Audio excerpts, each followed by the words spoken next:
vous discutez avec un agriculteur qui fait, on va dire, classiquement de l'agriculture biologique, et vous lui dites, vous avez combien de vers de terre dans votre sol, ça sert à quoi? Et si on les a pas, il se passe quoi? En fait, c'était une question à laquelle à peu près personne n'avait répondu. Et quand on s'intéresse à la question, on se rend compte que s'il n'y a ni le ver de terre, ni les champignons, ni les bactéries, et en fait les sols se dégradent, les plantes ont du mal à pousser, elles ont tout d'un coup beaucoup de problèmes de maladies, l'agriculteur lui a des problèmes de rendement, il a du mal à gagner de l'argent, il a plein de mauvaises herbes, etc. Et donc vous avez plein de réactions en chaîne qui font qu'à la fin il y a plein de problèmes. Et donc en fait on ne comprend pas le fonctionnement d'un sol, on ne sait pas à quoi il sert réellement. Et donc en fait toutes les actions agronomiques, toutes les techniques qu'on met en œuvre en fait ne tiennent pas compte de ce qui se passe dessous, tout simplement. Aller observer un sol, aller comprendre un sol, c'est un autre monde. C'est-à-dire que nous, on comprend les oiseaux, on comprend la pluie, on comprend le vent, on comprend le beau temps. Si je vous demande comment les exsudats racinaires qui nourrissent les mycorhizes permettent de faire de la pédogénèse et de fabriquer des argiles, là, vous êtes dans un domaine qui vous échappe complètement. Et donc, c'est ça le gros problème, en fait, dans le développement de nos techniques agricoles, c'est que à peu près 70% de l'activité biologique des écosystèmes, elle est dans le sol. Elle est dans le sol et on ignore à peu près complètement ce qu'elle fait, comment elle fonctionne. En tout cas, dans les méthodes d'agriculture classiques qu'on nous propose. On a suivi un modèle qui nous vient des 30 glorieuses, etc., où il fallait surproduire, etc. On voit les effets aujourd'hui, on est en gaspillage total et tout. Ça, c'est, je pense, un fil qu'on a un peu perdu au XXe siècle, même beaucoup, majoritairement, pour les raisons qu'on connaît, productivité, compétitivité économique, le prix que ça coûte et combien j'en fais, donc ça c'est très important, évidemment, mais quand ça prend le pas sur le reste, on s'aperçoit qu'on part dans des délires. Alors ce qui est rigolo, c'est qu'aujourd'hui, même ça ne marche plus, c'est-à-dire les performances économiques sont nulles, et les performances de productivité, les rendements baissent, on le voit bien. S'il n'y a pas de matière organique, ton sol se bat. En gros, comme m'a dit un vieux maraîcher, on est des éleveurs de bactéries et de micro-organismes. Voilà. C'est-à-dire que dans le sol, il y a des animaux, il faut les nourrir. Si tu ne les nourris pas, ils font rien. Et c'est eux qui font la minéralisation et qui du coup te redonnent tous les éléments que tu n'as pas forcément besoin d'introduire avec des granulés, etc. En fait, ils sont tous là, quoi. Donc il faut juste savoir comment on utilise un sol. Il s'est posé la question de quels étaient les impacts de toutes les techniques basées sur le travail du sol. Et il s'est avéré qu'en fait, peut-être, le fait qu'on travaille les sols générait des réactions en chaîne très complexes sur les écosystèmes qui amenaient à la fin à tous nos problèmes. La clé, c'était arrêter de travailler les sols et le nourrir correctement. Donc là, on a découvert d'autres écoles d'agriculture. Donc la permaculture que j'ai déjà citée cherche en partie à développer ces techniques d'agriculture sans travail du sol. Mais on est tombé surtout sur ce qu'on appelle l'agriculture de conservation. Donc c'est une notion d'écologie et de préservation de l'environnement. Et dans cette logique-là, la préservation de l'environnement passe par la préservation du sol. C'est quoi déjà l'activité biologique d'un sol normal? Donc d'un sol normal, naturel ou semi-naturel, une prairie, une forêt. C'est quoi la nature, l'intensité, les fonctions de cette activité biologique? Est-ce que vraiment vous vous en foutez? Ça sert à rien, c'est là, on ne sait pas. J'ai fait l'école d'agrobiologie de Beaujeu en 89-90. Du coup, il y avait des intervenants comme Bourguignon qui étaient là, comme formateur, ou Pierre Rabhi. Et déjà, on parlait du non-travail du sol avec Emilia Haslip qui venait pour la permaculture et l'importance du sol comme support de l'exploitation agricole, quoi. Si on néglige le sol, en fait, on ne peut pas arriver à du résultat. Donc j'ai toujours été persuadé que la priorité, c'était de maîtriser la qualité de son sol pour réussir à faire de l'agriculture. On amène de la matière organique, on fait des engrais verts, des couverts végétaux, on utilise beaucoup plus de paille qu'avant. Et puis on voit bien au niveau du sol que il n'y a pas photo au niveau agronomique, quoi. On ira voir tout à l'heure une parcelle que j'ai. C'est dingue, quoi. Les poireaux, on les arrache à la main. Je veux dire à la main, quoi. C'est-à-dire le sol, après avoir passé tout l'hiver à recevoir la pluie, avant sur les 2 hectares, c'était une galère pour arracher les poireaux en hiver. Là, ça s'arrache tout seul. Maintenant, on n'a plus qu'à pailler en début de culture et à récolter après. Et ensuite, s'il y a du désherbage à faire, on le fait manuellement. Le tracteur n'est plus là que pour faire les paillages. Le gros avantage de cette technique, finalement, c'est la simplicité. La vie du sol, c'est mon organisme de recyclage. C'est ce qui nous permet de transformer nos résidus de cultures précédentes, nos couverts végétaux qui sont en décomposition, en éléments que la plante de la récolte suivante va pouvoir absorber le plus facilement possible. La vie du sol, c'est des racines de couverts végétaux qui vont pouvoir perforer des couches de sol arables qui seraient peut-être un peu bloquées, réaliser un travail du sol, une porosité, une microporosité qu'aucun outil mécanique ne peut faire. La vie du sol, c'est des champignons qui permettent d'attaquer des molécules de lignine, de bois en fait, et également aller chercher de l'eau qui est en fait liée au sol que seul le champignon peut aller chercher. Il y a tellement de fonctions dans la vie du sol que c'est difficile de toutes les lister, mais c'est infiniment plus puissant que la chimie, infiniment plus puissant que la mécanique. Là, en fait, on essaye juste déjà d'entretenir un sol. Ce sol, par des soins, il va te redonner en échange, quoi. On le voit bien sur la taille. Des fois, d'ailleurs, on a des salades ou des choux qui sont trop gros. On doit transmettre ce sol aussi aux générations futures. Donc c'est pour ça que c'est hyper important de nourrir un sol et de ne pas le flinguer, quoi, comme on peut le voir, à force de le travailler, etc., quoi. Un sol ne doit pas être travaillé. On peut s'opposer à la vie dans toutes les stratégies, biocides, insecticides, fongicides, antibiotiques, je ne sais trop quoi.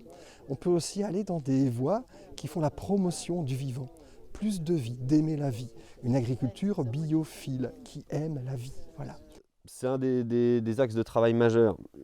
Comprendre que la nature pousse toute seule. C'est en fait un fil directeur qui nous a vraiment tenus et gardés dans la bonne direction.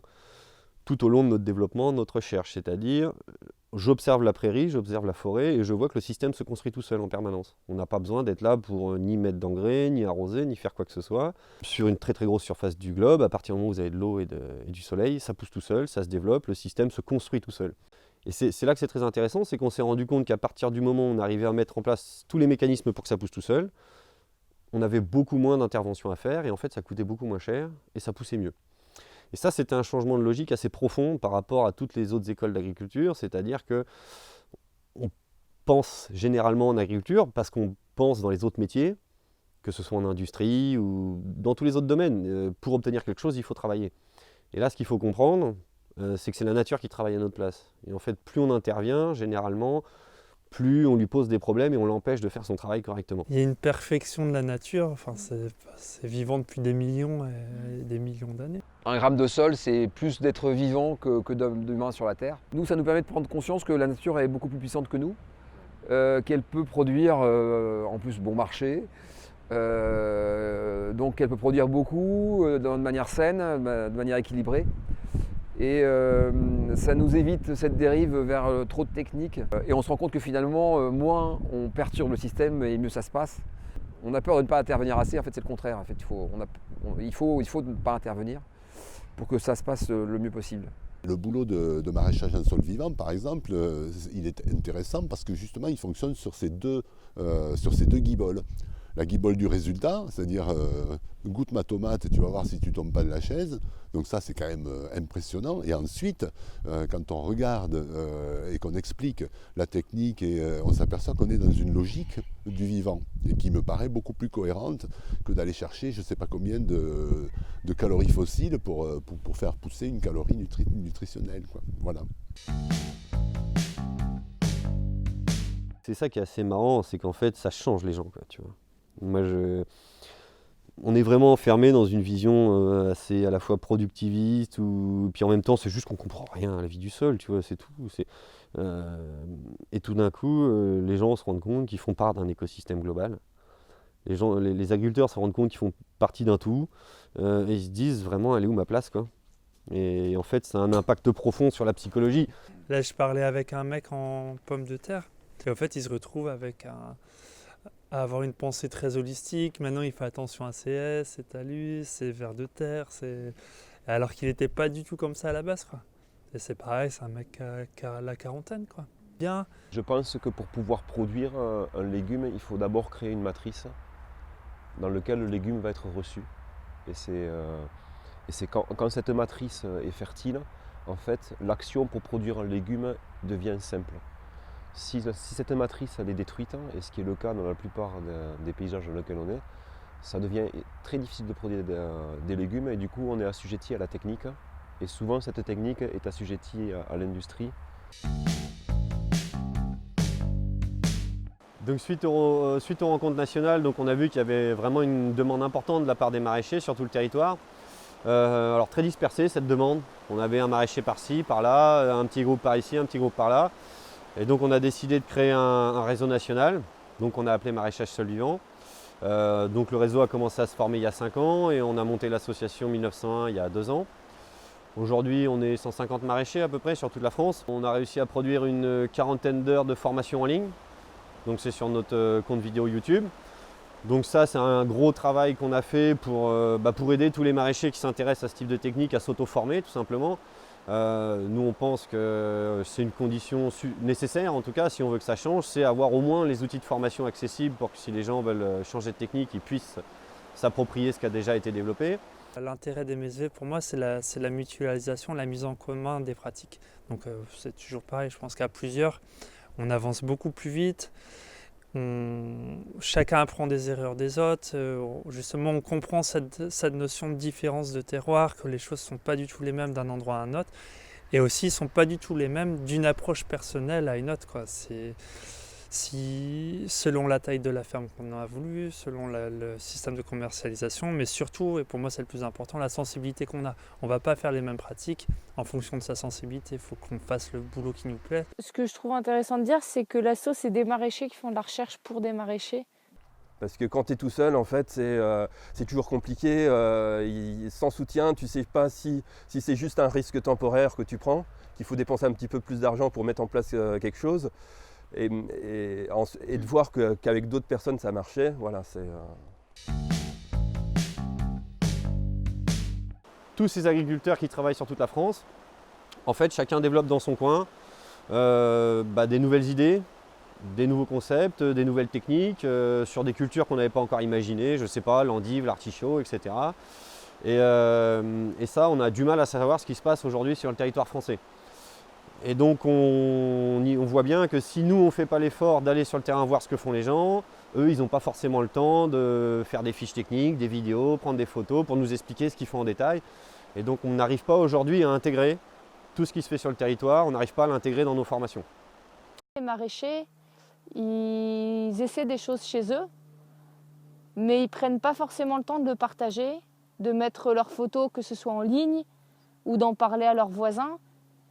Et ce qui manque réellement, c'est le temps humain dans l'histoire. Et le crowdfunding, c'est ça, c'est s'offrir entre guillemets quelqu'un qui va récupérer les échecs, mais aussi les réussites, qui les diffuse pour aller plus vite, encore une fois, et plus loin. Donc aujourd'hui, on fait appel au public pour nous aider dans ce travail, de développement. Il faut qu'on aille en France, un peu partout, chez les maraîchers.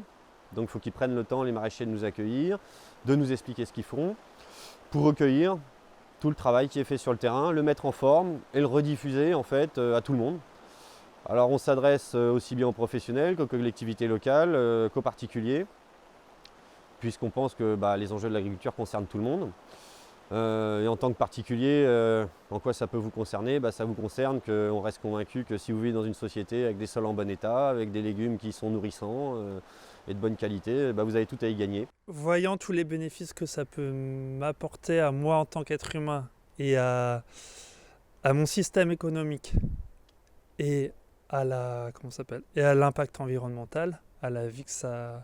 Enfin, pour moi, c'est une forme de cercle vertueux. Donc, si on commence dedans, je pense que ça peut apporter à tout le monde. Pour moi, ça peut être un bon pas pour la société, un pas très positif, quoi. Ils vont se sentir partie prenante Enfin, c'est presque une révolution agricole, ce qui est en train de se passer. Ça se passe déjà en céréales et là, ça arrive en légumes. Donc, c'est être la petite fourmi, quoi. Le colibri.